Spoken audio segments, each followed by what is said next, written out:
determination in building a successful life. Despite the energy and time she devotes to God, this lady will not shun her motherly duties, the core values that underpin family life.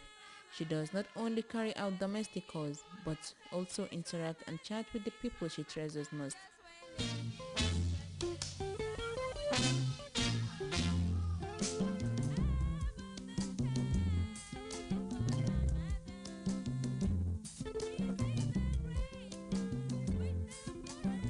Most of her leisure time is been spent reading the Holy Quran with her daughter Aisha.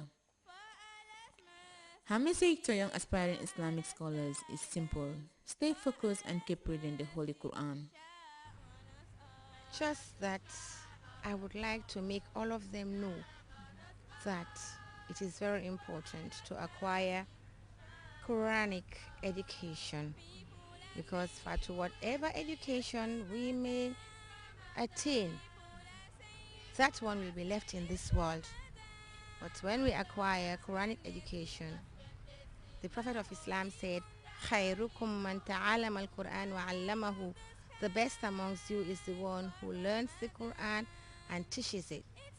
You see, whatever we achieve in this world, which is not Islamic education, is going to be left in this world.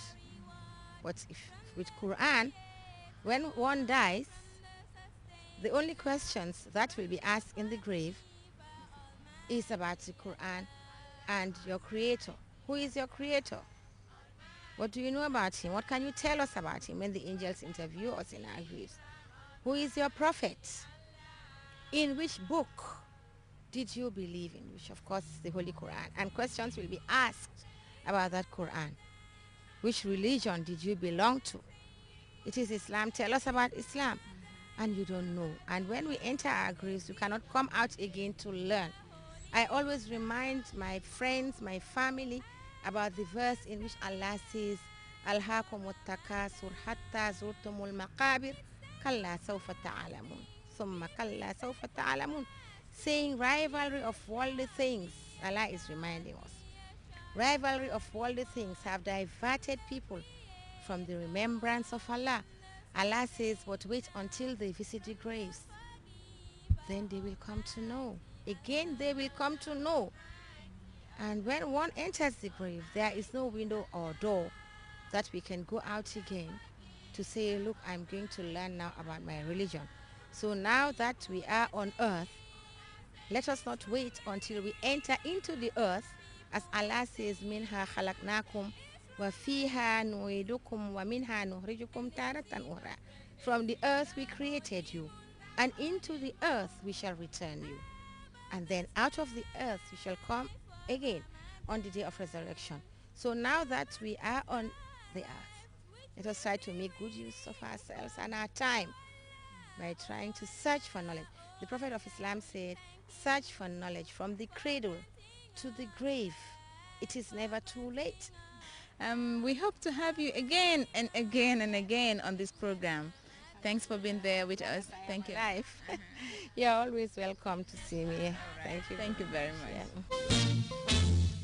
Well, welcome back, wonderful viewers. I guess you have learned a lot from Haja Maimuna Sabi. She is a source of inspiration to women all over the world. Not only in Gambia, but all over the world. And that also takes us to our next segment, which is the DIY. Do it yourself. And let me just keep the secret. We have a package, DIY. It's always something surprising, you know. So let's take a look at what Aissatou Dabo has for us. Hello, good morning, and welcome to another segment of the Do It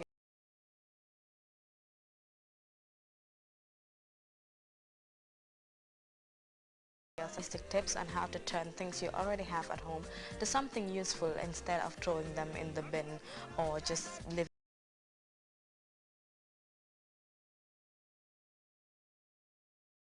it. Doing bags, we're not doing dresses, but we're doing bangles. Now, what we're going to do is we're going to take bangles that you already have and then see how best we can use a piece of material or fabric to cover the bangle.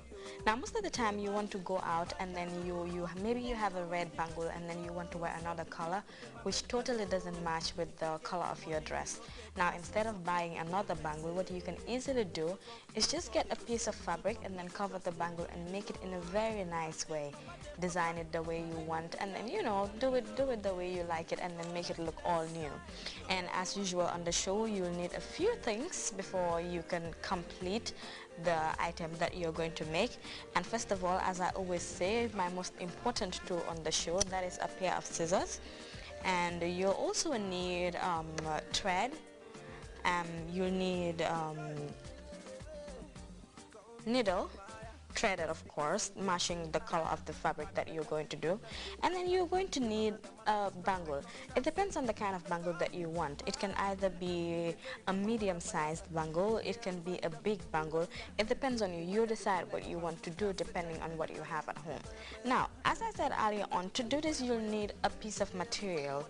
Now, I decided to use this kind of material because I think it's not too loud, but at least it's a little dressy and it will look really nice if you were to wear this to a gala dinner or an evening event.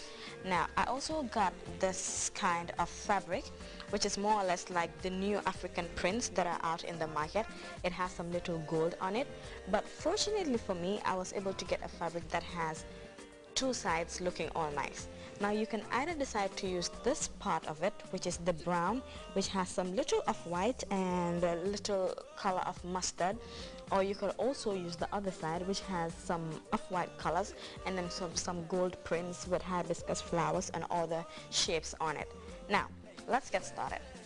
First of all, before we start, when you finish doing the bangle, this is what it's going to look like.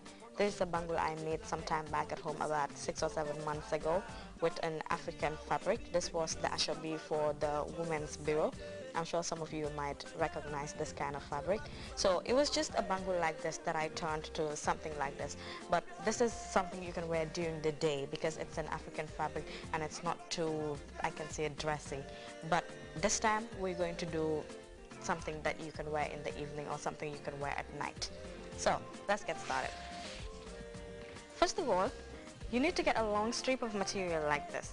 Don't cut it to any size until you finish, because you'll find out that if you cut it to a particular size, you might go to the middle of the demonstration only to realize that the amount of fabric that you needed is actually less than what you would have needed to complete your bangle. So get as a long piece as you can. Make sure that it's something that you're able to manage. And then first of all, you fold the side like this on the inside, so when you're wrapping you'll get a fine edge. Put it on like this.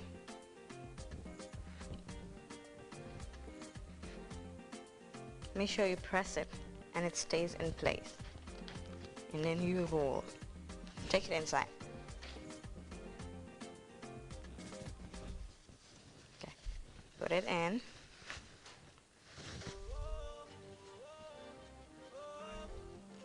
Make sure that this part is still folded.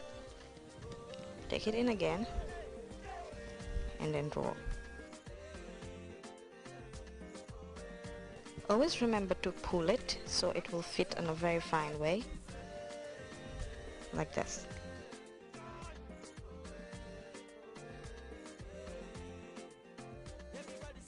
So now you can see the beauty of the whole thing, because if you look on the side, you can see you have the off-white and the gold, and as you're going towards the side, the brown is starting to come out.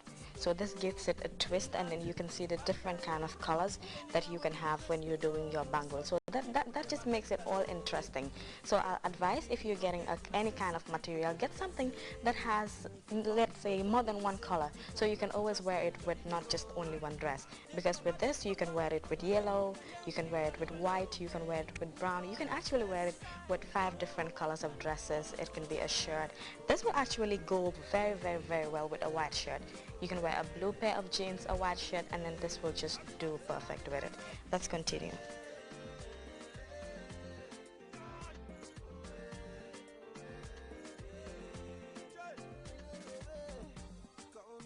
Remember, always pull it to make sure that it has that firm grip look.